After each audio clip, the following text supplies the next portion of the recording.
चलिए एक ऐसे ग्रामीण उत्तर प्रदेश की कल्पना करते हैं जहां हर गांव आत्मनिर्भर हो, समृद्ध हो। सुनने में अच्छा लगता है ना, है ना? तो आज हम उन्हीं योजनाओं की गहराई में उतरेंगे जो इस सपने को हकीकत में बदलने का काम कर रही हैं। नमस्कार और स्वागत है आपका। तो सवाल ये उठता है कि उत्तर प्रदेश के गांवों को आत्मनिर्भर बनाया कैसे जा रहा है। देखिए, इसका जवाब कोई एक जादुई छड़ी नहीं है, बल्कि ये एक सोची समझी रणनीति है। इसमें आवास है, कनेक्टिविटी है, आर्थिक मजबूती है और सबसे जरूरी लोगों की अपनी भागीदारी है। तो चलिए एक एक करके इन सबको समझते हैं। तो ये है हमारा आज का रोड मैप। हम शुरुआत करेंगे बिल्कुल बुनियादी चीजों से, मतलब मजबूत नींव से। फिर देखेंगे कि आर्थिक रूप से सशक्त कैसे बनाया जा रहा है। इसके बाद बात होगी जन भागीदारी की और फिर स्वशासन की ताकत की। और आखिर में हम इन सबको जोड़कर देखेंगे कि आगे का रास्ता कैसा दिखता है। ठीक है, तो सबसे पहले बात करते हैं उस नींव की जिसके बिना कोई भी इमारत खड़ी नहीं हो सकती। और ग्रामीण विकास के मामले में ये नींव है एक पक्की छत और गांव को बाहर की दुनिया से जोड़ने वाला एक रास्ता, है ना? बेसिक पर बहुत जरूरी। और इसी नींव का पहला पत्थर है मुख्यमंत्री आवास योजना। देखिए, इसका मकसद बहुत सीधा और जरूरी है।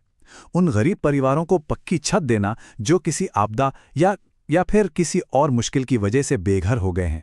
ये सिर्फ एक घर नहीं है, ये उम्मीद है, सुरक्षा है। तो सवाल ये है कि इसका फायदा मिलता किसे है? यहाँ पर इस योजना की खासियत दिखती है। इसका फोकस उन लोगों पर है जो शायद सबसे ज्यादा जरूरतमंद हैं, जैसे कि निराश्रित विधवा महिलाएं, किसी आपदा या गंभीर बीमारी से जूझ रहे परिवार, दिव्यांगजन और वनवासी समुदाय के लोग। मतलब ये योजना उन लोगों तक पहुंचने की कोशिश कर रही है जिन्हें किसी और सरकारी मदद का लाभ नहीं मिल पाया है। एक तरह से ये एक सेफ्टी नेट है। तो ठीक है, घर तो बन गया, लेकिन घर में बैठे रहने से तो काम नहीं चलेगा ना। यहीं पर आती है मुख्यमंत्री ग्राम परिवहन योजना। इसका लक्ष्य बहुत बड़ा है, हर एक गांव तक बस सेवा पहुंचाना।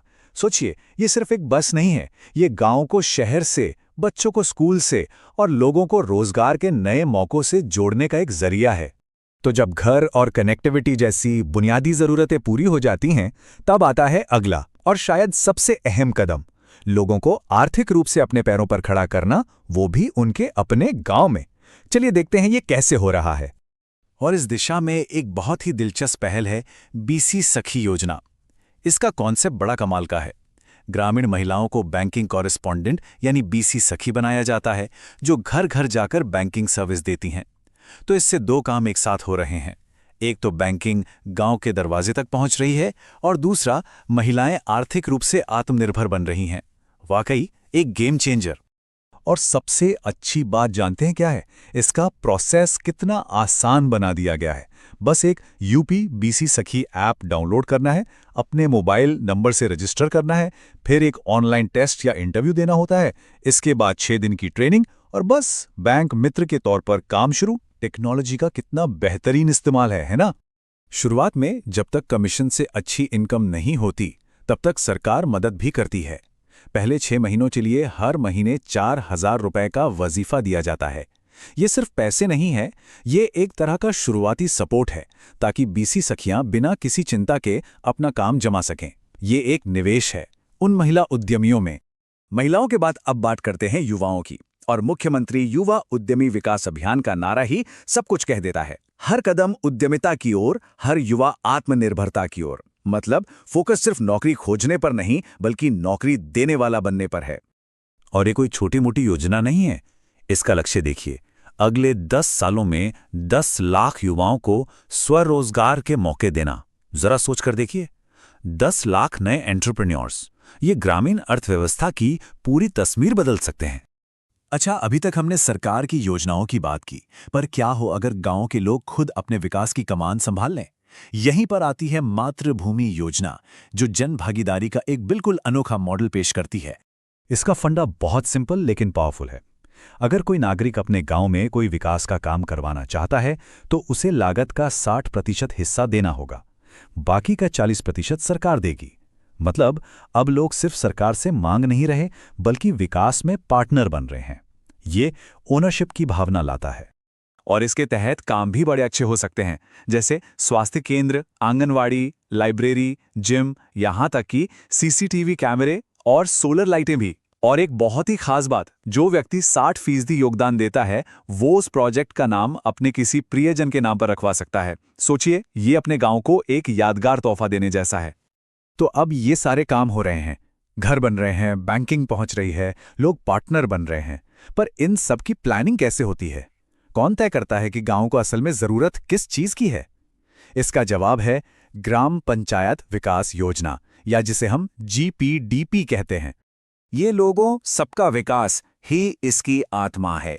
GPDP असल में गांवों को ये ताकत देती है कि वो अपना डेवलपमेंट प्लान खुद बनाएं।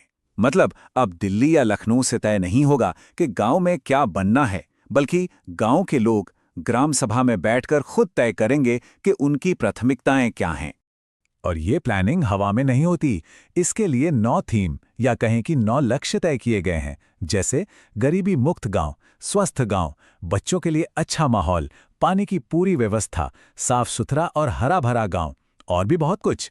इससे ये पक्का होता है कि विकास सिर्फ सड़कों और नालियों तक सीमित न रहे, बल्कि गांव का हर पहलू बेहतर हो। तो अब तक हमने अलग अलग योजनाओं को समझा। अब आखिर में इन सब टुकड़ों को जोड़कर देखते हैं कि ये मिलके क्या बड़ी तस्वीर बना रहे हैं। सबसे ज़रूरी बात ये समझने की है कि ये सारी योजनाएं अलग अलग नहीं हैं, ये सब एक दूसरे से जुड़ी हुई हैं।